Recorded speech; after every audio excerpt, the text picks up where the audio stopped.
minutes. 2 minutes.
Nobody wants to say anything live.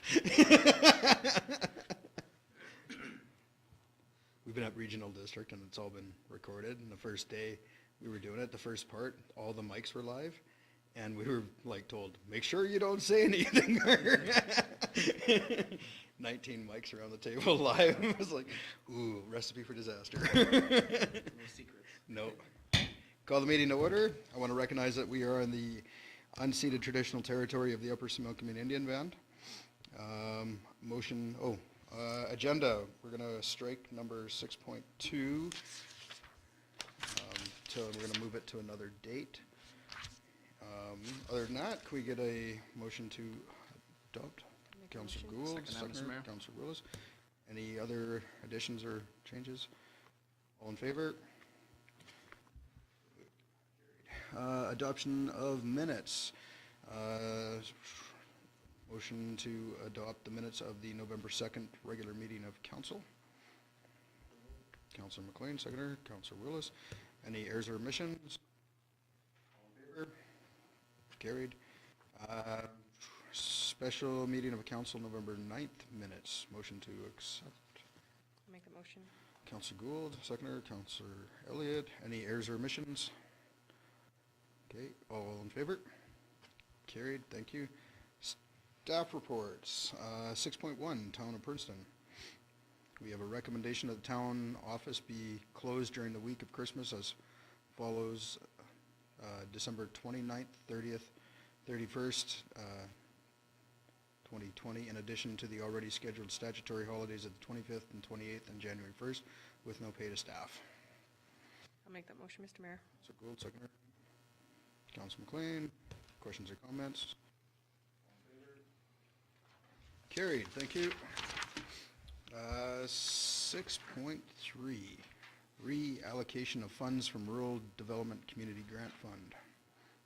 Recommendation that council authorize a transfer of up to $17,000 from the Rural Development Community Grant Fund that Economic Development receive revitalization budget for the purpose of purchasing 5 new bronze sculptures to be added to the Bronze Sculpture Capital of Canada in 2021.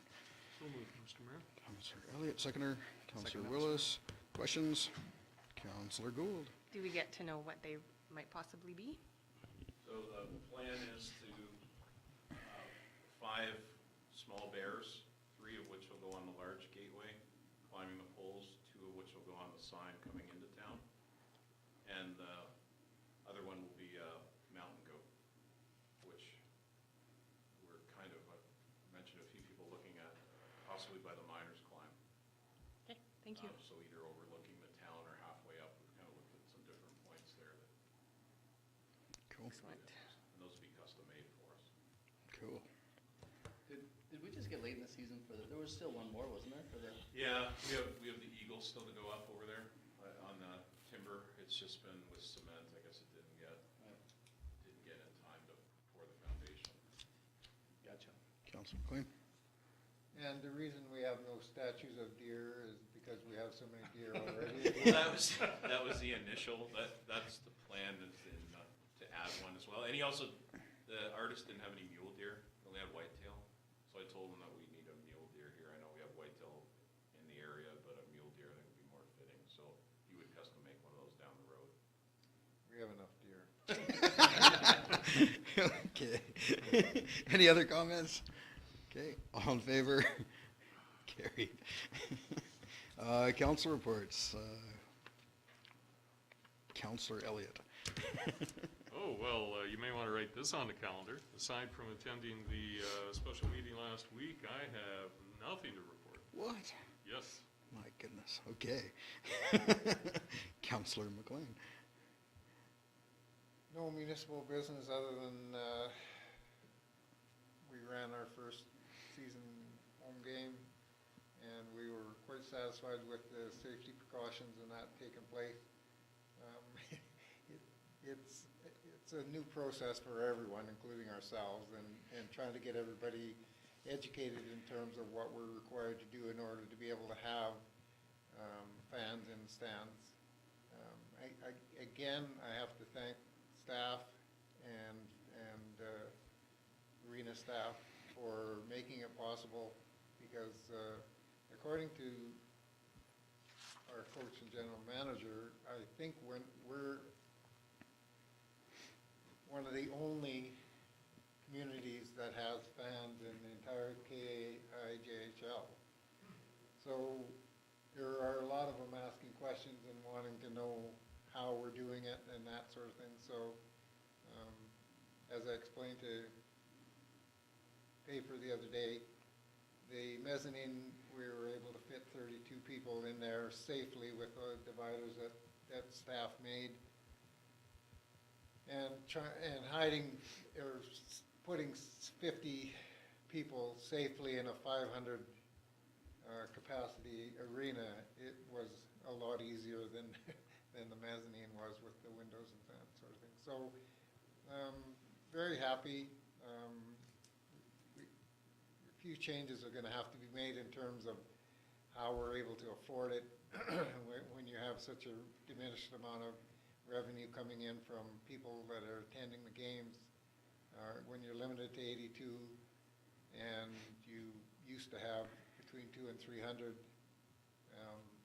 it's quite a cutback in revenue, and so we may have to look at raising the wages, the ticket prices or something to help with the cost. But other than that, it's been very good, and I think everyone feels comfortable that we're able to provide a safe avenue for people to be able to come out and use some fast-paced entertainment. That's Excellent. everything I have. Thank you. Councillor Willis. On the 9th, I attended the special meeting of council, and that's my report. Okay, thank you. Councillor Gould. Thank you. I'm going to talk a little bit more tonight than even normal. But the thing for me that I want to take the opportunity to bring awareness to is in regards to the current community concerns with our wildlife and our conflict with wildlife. I know social media isn't the proper way to complain about things, but I also know that there's definitely conflict in the community right now and strong opinions on both sides. I've worked with the conservation officers for years in this community. As everyone knows, we don't have a full-time conservation officer in Princeton right now. We've lobbied for it many times. Previous councils lobbied for it. Promises had been made that it would be something that would be considered. And I can tell you that a conservation officer does not want to dispatch bears. It's a last resort, and there's had to have been many mitigating factors for him to have had to make that decision. And it's something that until you know all sides of it, it's hard to say one way or the other definitively.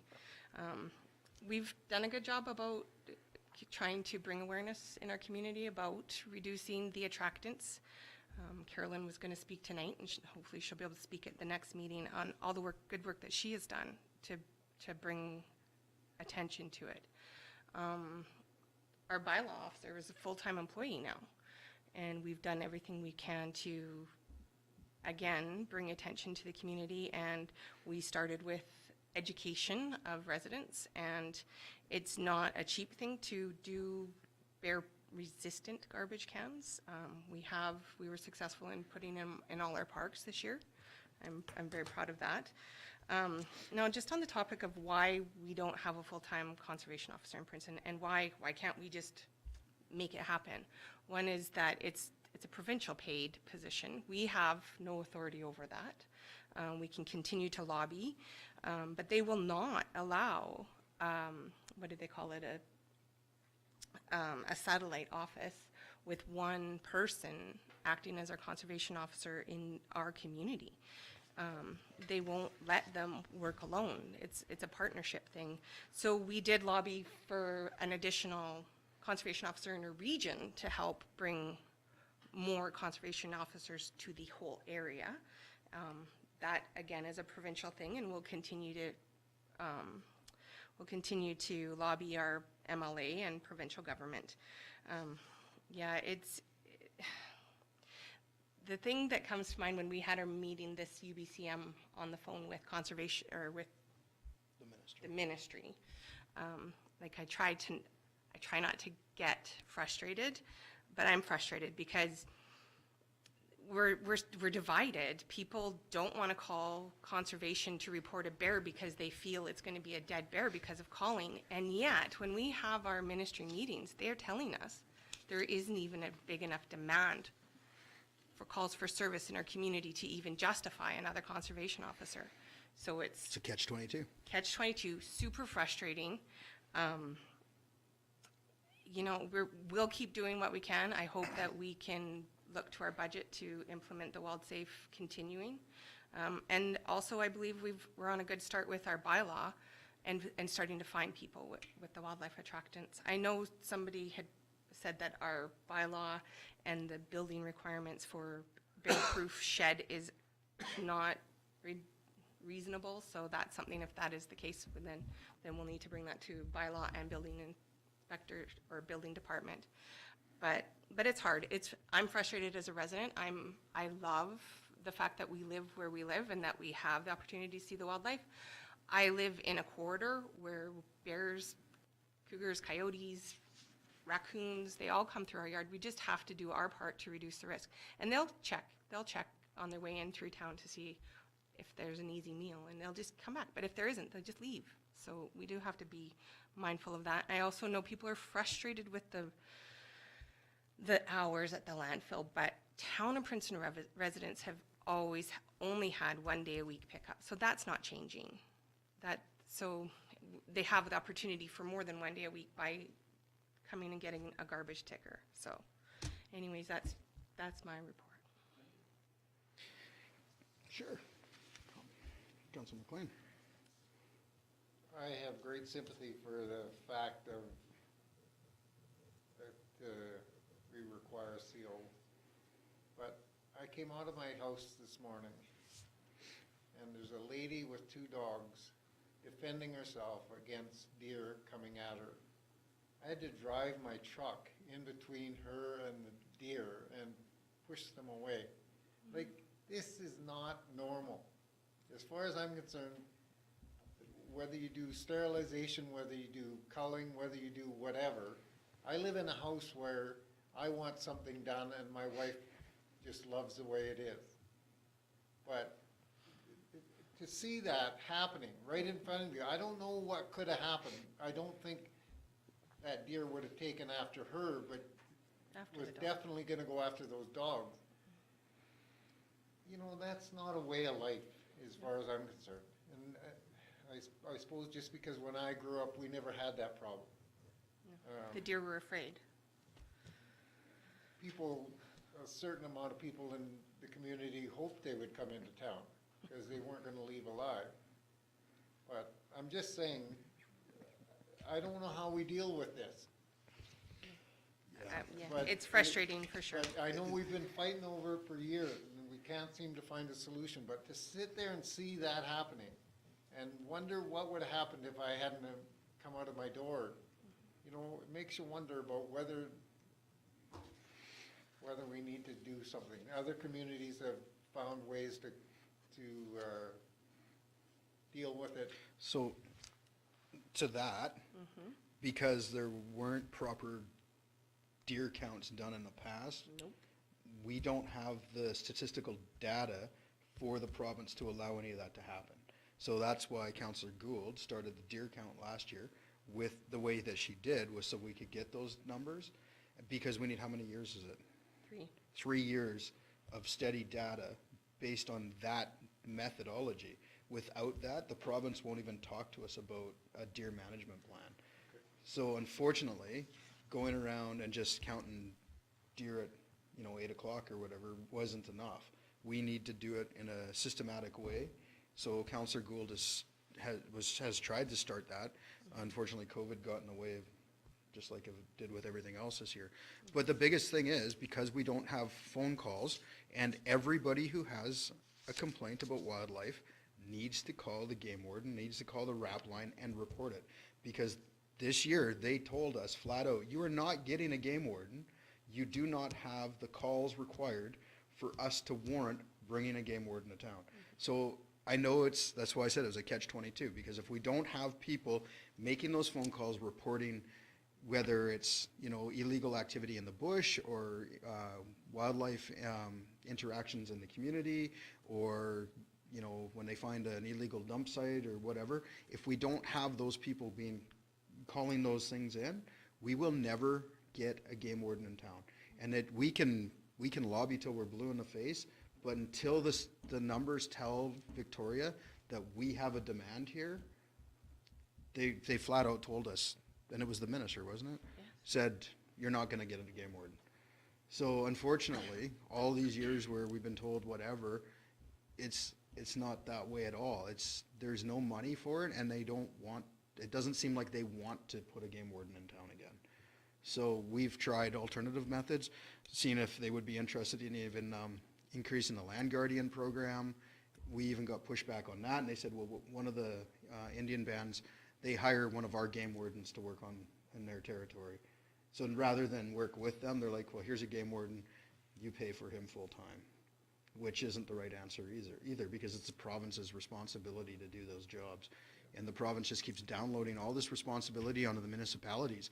And I understand the citizens' frustration. It's frustrating. Every time we see this on Facebook, or we get stopped in a grocery store, or, we see it ourselves. But when the province won't talk to us about it in a meaningful manner without having this data that we need, we're kind of stuck. And it's frustrating us all to get out. Yeah, when we did have the Flinrod member, the biologist, come and do the count with us, he was surprised with our numbers. He didn't even think we had a problem anymore. So that was last year with deer. So I'm sorry, he was surprised at the numbers? of deer resident in the community, because they were not even, we weren't on their radar anymore. So we need to restart those numbers. I've talked to some residents, and I have a plan, and I'll try and develop it, and maybe we can do an app, because COVID is not gonna, those restrictions aren't gonna ease up anytime soon, but we do need to know realistic numbers, and the community wants to be part of it. I've had multiple people offer to help, but if there's a way to do a real-time count from your yard, I can count 14 in my yard some days, right? So if we could do a real-time count at a certain time, multiple times through the year, we can give the ministry proper data on the numbers in the community. So Yep. Okay. Thank you. I will continue. Good. Thank you. Okay, well, I've had a busier time. On November 5th, I had a regional district board meeting in Penticton. On the 6th, I had a regional district legislative workshop in Penticton. On the 9th, we had our special meeting in council. On November 11th, I laid the wreath for the town at the Remembrance Day ceremony.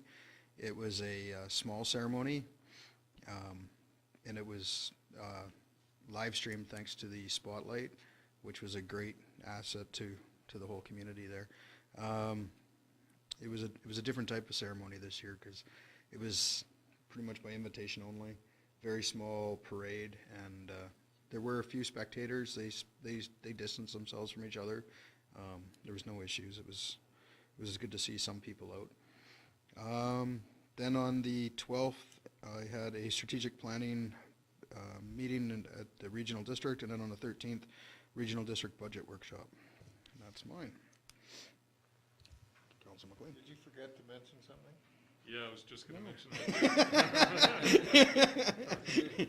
Okay, on November 5th, I was elected the vice chair of the regional district. Thanks. Congratulations. Thank you. Trying to keep our name in the spotlight a little bit more and keep the pressure on everywhere I go.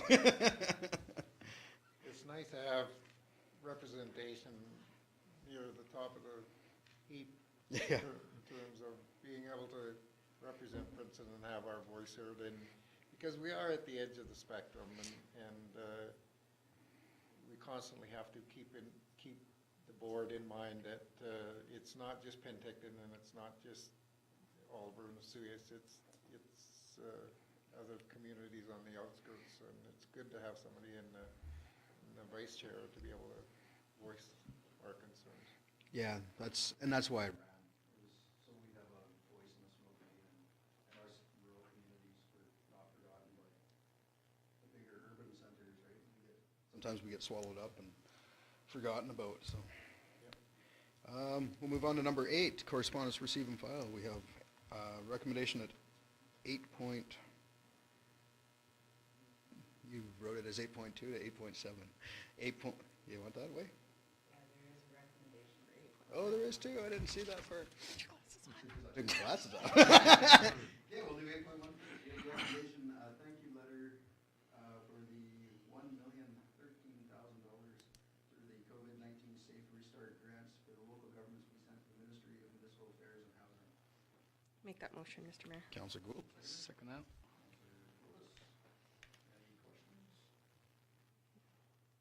Councilor McLean. Could you explain this to me? Yeah. Who's best at?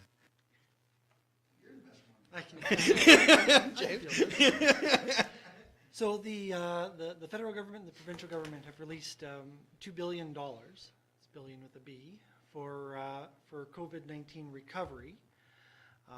This represents the approximately $500 million of that pool.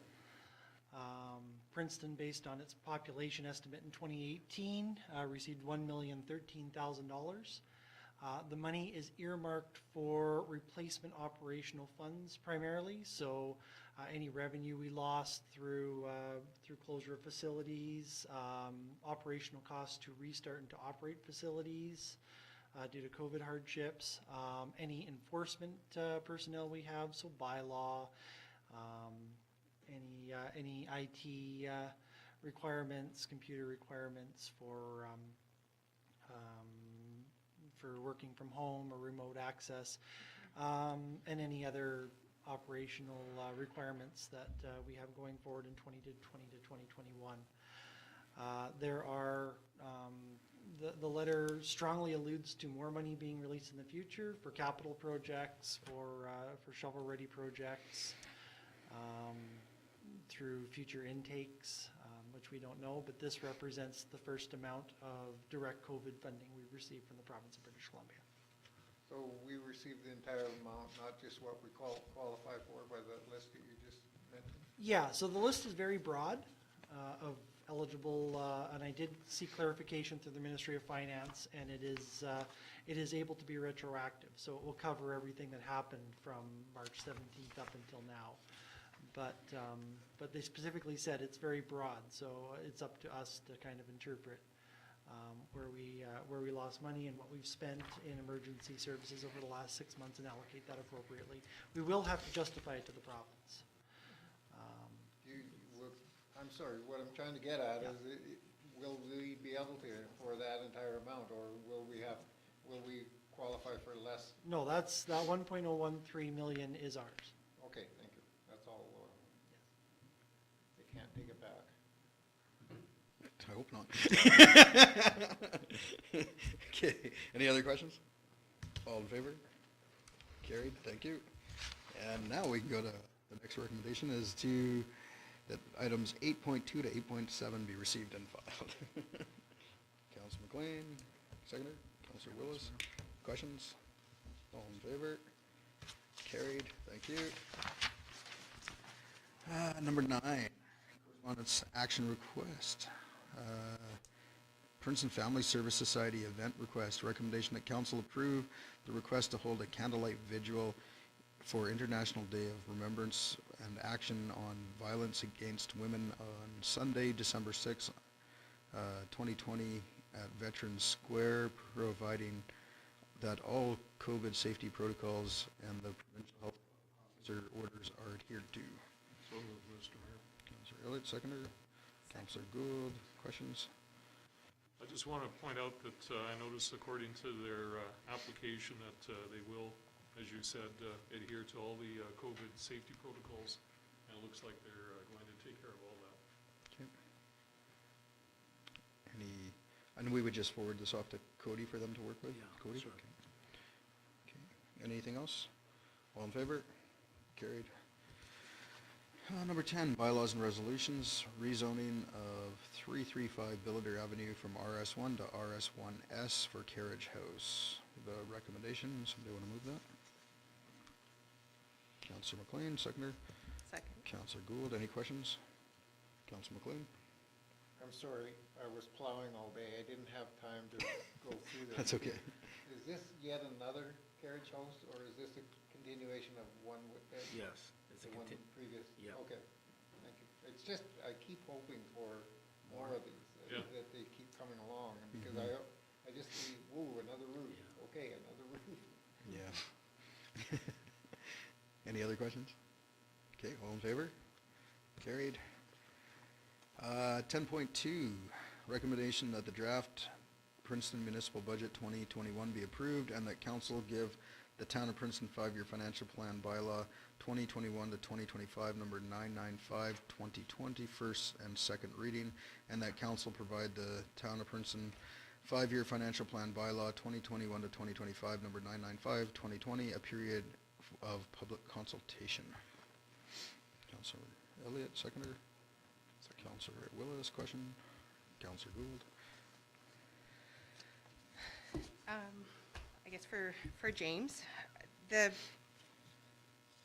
in looking at it, I like the way that this is written, by the way. So it has the layouts, and then there's, within the bylaw, it has to adhere to our policy, that we need to put it on the table and review it. So, but your Schedule C, where it itemizes all the projects that council has looked at prioritizing this year, I just wanted to clarify for the downtown beautification and the campground, the source of funding shows for the beautification, 230 from current tax year, and the remainder from the joint federal COVID-19 economic recovery grant, as well as then the campground. That's a separate COVID application than the $1,013,000 that was just announced. That's correct, yeah. So, so town staff was instructed at a previous council meeting to apply for part of that intake funding for that other $2 billion that we mentioned with Councilor McKean's question. And that's what is being used or proposed to be used for the campground improvements and for the downtown beautification. So both those projects are subject, the 230, I know we were planning on that, but the addition of the increase are subject to the Yep. approval of Correct. those grants. Yeah, all the grant stuff. That's why he's laid it out the way it is. Yeah. That way. I just wanted to clarify that, because it did at first look like it's part, it was, you see COVID-19, it's not from that No. million, that million is a separate thing. This Correct, is- yeah. This is subject. Yeah, the It's a 1 different million is grant. for operational funds only. There are separate capital grants that we've applied for. Perfect. That is great. And then the other thing was that in the report, your number, I guess it's the last one, and going into the last paragraph, the background of it. You spend so much time making these, I like to, you know, discuss it and bring attention. So the staff is proposing the total budget at 10 million, but that we will have a deficit Yeah, so $153,000 of that would be applied for through accumulated surplus of previous years. It's historically, we, especially in the public works budget, allocate more money than what's necessary for contingencies. For example, snow and ice is a great one. We leave a lot of material costs for snow and ice in case we need to purchase extra salt, extra sand, extra materials, roads, sidewalks. We allocate quite a bit of funds for those, but we don't necessarily use them due to labor, due to how we balance our labor force through the year. If we devote some public works staff to parks in the summertime or what have you, that's all done under the purview of infrastructure, obviously. But that $153,000 traditionally, by the end of the year, the extra contingency funds will probably negate the necessary for that. Perfect. And then just one more time, just so we can show how much, like if it was a 5% increase, how much is that again? So proposed this year, the municipal taxation brought in would be 2.8 million, so 1% of that would be 28,000. Okay, times 5. Thank you.